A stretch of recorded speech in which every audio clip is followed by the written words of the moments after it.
Narito na naman tayo para sa isang napaka-sweet at nakakakilig na love story nila Kalingap Edu at Ate Viancy. Tulad mo ay aking makilala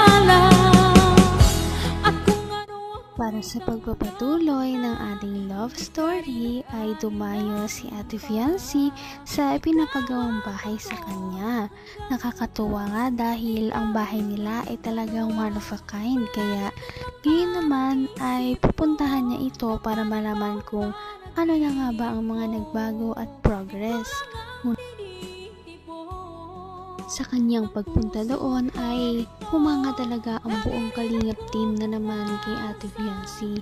Dahil paano ba naman ay sa kanyang pagpunta ay nagbitbit pa siya ng mga kakainin ng mga karpintero.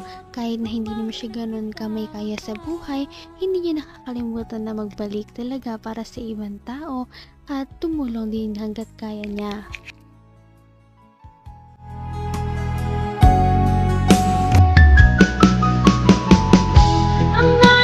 Niyata ako doon ah. Mabirat. Nalaging kamay ko doon. Tingnan tayo yung taas. Tingnan nga natin yung taas. Yung bahay niya kung... Hello.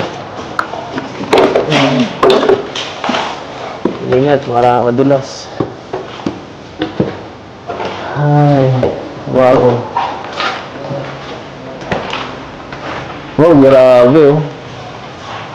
Ano to? Kwarto rin pala to. Ano po? Kaya yung kwarto dito. Dalawa eh. Saan ilalagay yung mga gamit mong marami? Kadami-dami mong gamit. Puno na yung bahay ng gamit mo. Ang bihira ka. Dapat malaki ang kwarto mo eh. Tapos dito, CR mo. Ha? Ang ganda. Mahal-mahal ka na sponsor mo eh. Ay, ito yata sa'yo kasi mas maganda dito. Bako. Ganda pag umaga po. Maganda dito. Gusto mo dito? Sigurado. Ano? Sobrang ano dito? Maliwalas ano? Ako, lapit mo na. Baka araw-araw na dito si Doc. Ay. Bongga. Bongga, mayaman ka na. Mayaman ka na. Abutan mo na agad ako. Mayaman ka. Partida ka ba? Wala ka pang ginagawa. Papatuloy mo ba ako dito sa bahay niya? Siyempre. Ay, makikilive ako dito.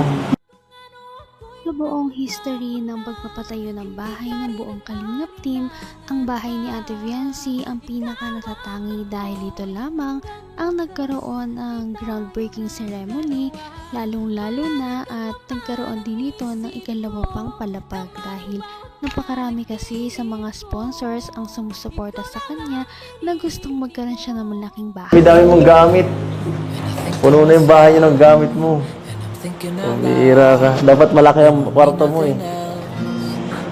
Tapos dito, CR mo. Ha? Ang ganda. Mahal-mahal ka na sponsor mo eh. Ay, ito yata sa'yo kasi mas maganda dito. Bako. Ganda pag umaga po. Maganda dito. Gusto mo dito? Sigurado. Ano? Sobrang ano dito. Maliwalas ano? Ako, lapit mo na. Baka araw-araw na dito si Doc. Ay. Bongga. Bongga, mayaman ka na. Mayaman ka na. Nabutan mo na agad ako. Mayaman ka. Partida ka ba? Wala ka pang ginagawa. Papatuloy mo ba ako dito sa bahay niya? Siyempre. Ay, makikilive ako dito. Paggabi. Araw-araw po. Makikilib ako paggabi. Ay, dito muna ako.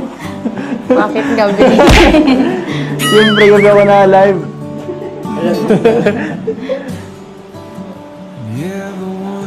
Kaya hindi po ako minsan nakakapanood ay. Anong oras na kayo na-live?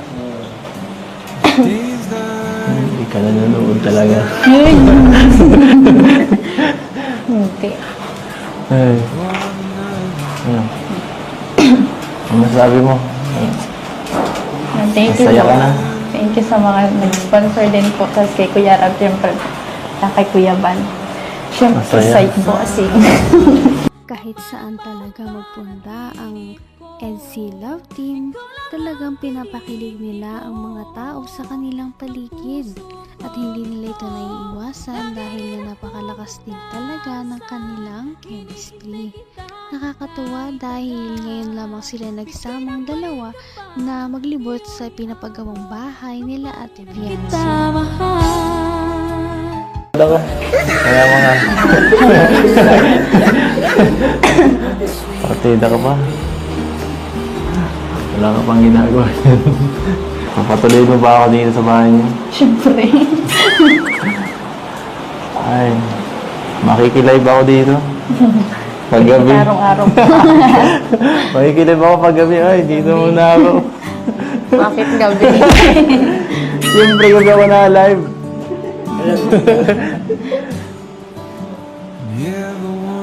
Kaya hindi po ako minsan nakakapanood ay. Anong oras na kayo na-live?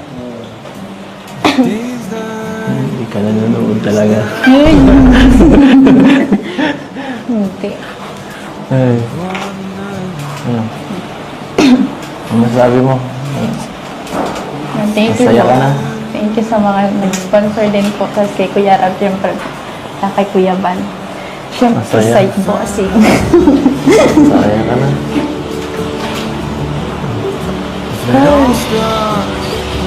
Wala na akong maisip na yun. Lagi man po ako masaya. Masaya ka?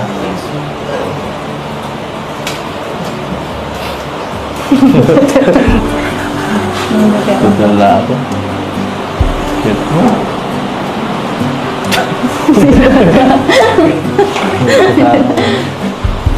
Wala na. Wala.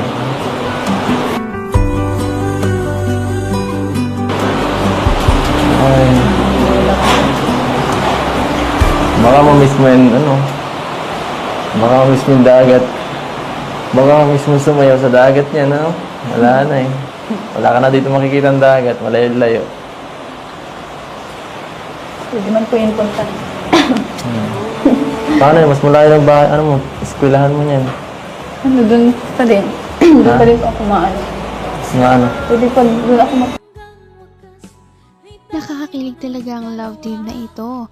Hindi na lamang si Kalingap Edu ang gumagawa ng paraan para magpakilig sa mga viewers, ganon na rin si Ate Viancy. Siguro nga ay hindi na lang ito dahil lamang sa love team na mayroon sila, ngunit dahil talagang na-enjoy nila ang isa't isa kahit na wala mang camera o meron. Abot kamay na kita. Ito, masarap dito magpaulan, no? Sa harap. Sarap dito ang tumalan, no? Tumalan ka.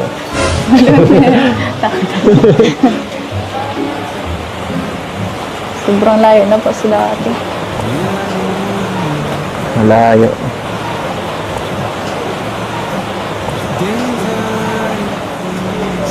Lumapit ka, eh. Lumapit na. Sobrang lapit na lang sa kaysa sa dati.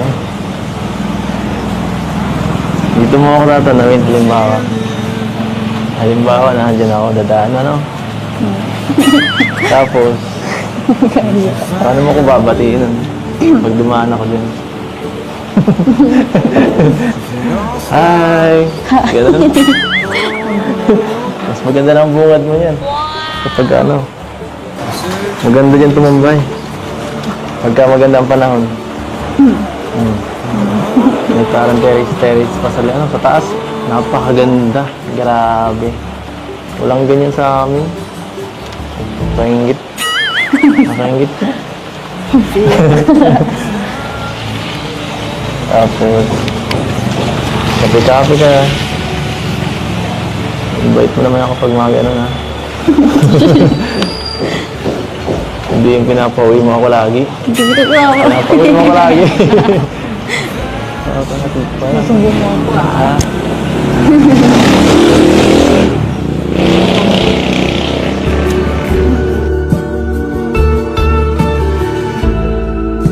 And hope we know when it's better Hindi ko to pa talaga akalain na magkakawato ng ganito kalaking bahay. Huh? Kaya nga eh. Ang alam ko lang po talaga yun. Yung kumbaga mga pabahay lang talaga ni Kuya Rab. Ganun na lang po Simple lang. yung gusto ko. Bigay ng may kapal. Sana nga ay makalipat na si Ate Viancy at ang kanyang pamilya sa kanilang bagong bahay. Sana ay matapos na ang pagpapagawa dito para makalipat na sila at hindi na sila palagi nag-aalala kapag may mga unos man na dumating sa kanila at mas magiging maginhawa na ang kanilang pamumuhay. Ngayon'y abot ng puso. Napaka-sweet talaga nila at napakabait ng tambalang ito kaya maraming sumusuporta. Kaya naman, sana ipatuloy natin silang suportahan at mahalin si Viancy, si Kalingap Edu at ang Kalingap Team. Yan lamang at maraming salamat sa panonood. Abangan natin kung magkakatuluyan ba talaga si Kalingap Edu at Viancy. Hanggang sa muli. Bye! Ngayon'y abot